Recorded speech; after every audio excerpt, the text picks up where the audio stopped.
This year not only changed my life, but it changed the way that I saw things.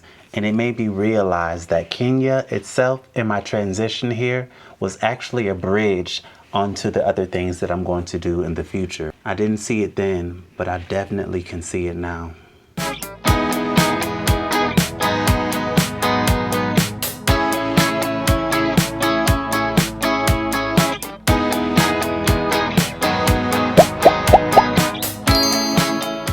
Hello everyone, I'm Xavier, and as we approach a new year, I feel like we all should sit down and take a moment to really think about all of the experiences that we've had in the year of 2025. Ups, downs, in-betweens. I know that I've had mine.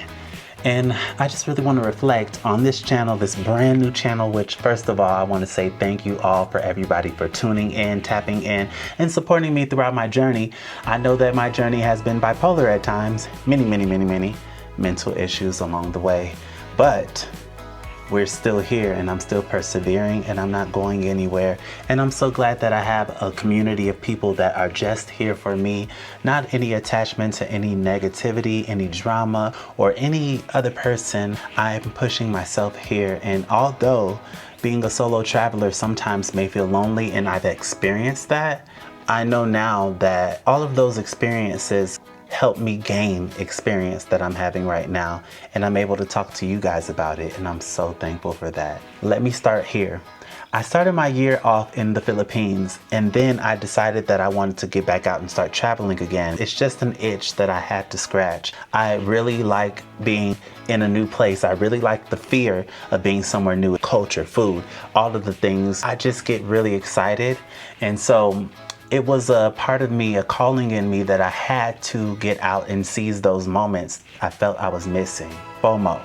I really was feeling like I was missing out on different opportunities to learn about the world. All I want to do before I expire out of this world is learn about what is happening around us, like meeting someone. You never know. What really got me started traveling, let's clock this T.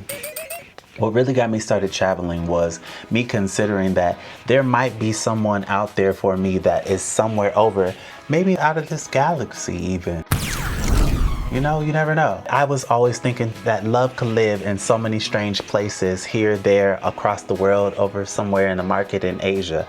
Like, I really was thinking that that was a possibility for me. I thought that it was infinite possibilities to travel. And I know some people might think, well, I can't afford it. I can't do this. I can't do that. You can. Trust me. There are ways. And if you can't figure it out by yourself, ask ChatGPT because they can help you. Clock that T as well.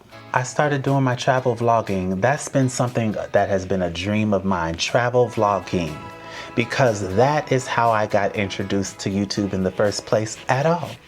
I know that many of you may not know this, but my origin story is actually when I used to be traveling back and forth to Latin America and the United States, of course. I used to always hear people asking me like, hey, why don't you have a YouTube channel documenting all of these travel experiences that you're having? And I always had the same answer. Well, I don't know. I wasn't really thinking about it, just really enjoying my life, not really caring about pulling out a camera or being on camera. Then one day I started watching other people that were doing exactly what I'm doing now, and I got inspired not only to be a YouTuber, but I was inspired by traveling a little bit further because I was still staying kind of close to home, so that in case anything went wrong or I felt uncomfortable, I could just easily return home, had a route home. So India was the biggest trip for me. India was the biggest moment for me. Went there, went to Vietnam, went to the Philippines, and then I got comfortable in the Philippines because it's very similar to Western world.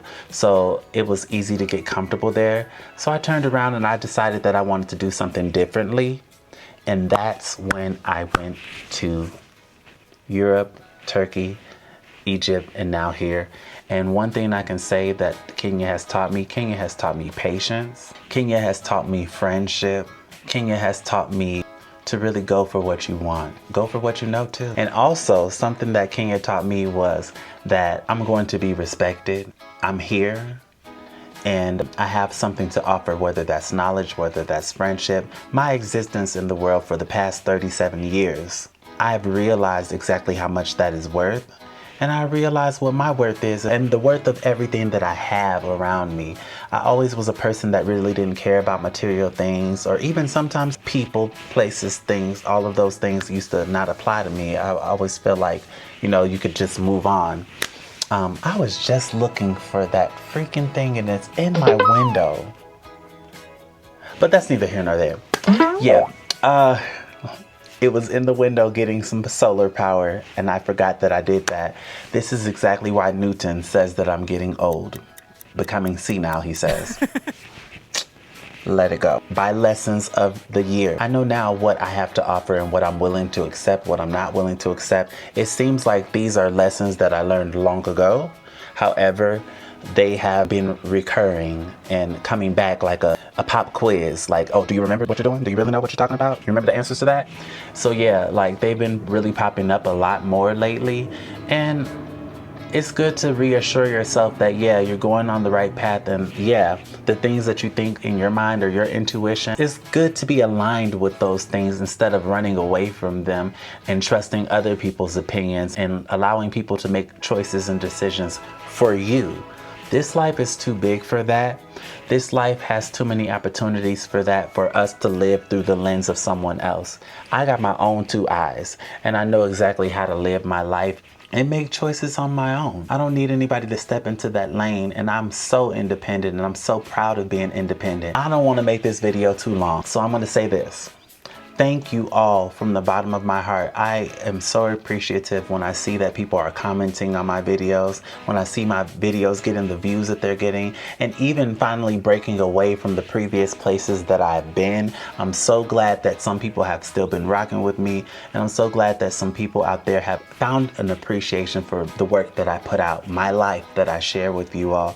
Thank you for the people that actually take the time to get to know me and to get to be here. And we're growing. I think the last time that I checked, it was 269 subscribers.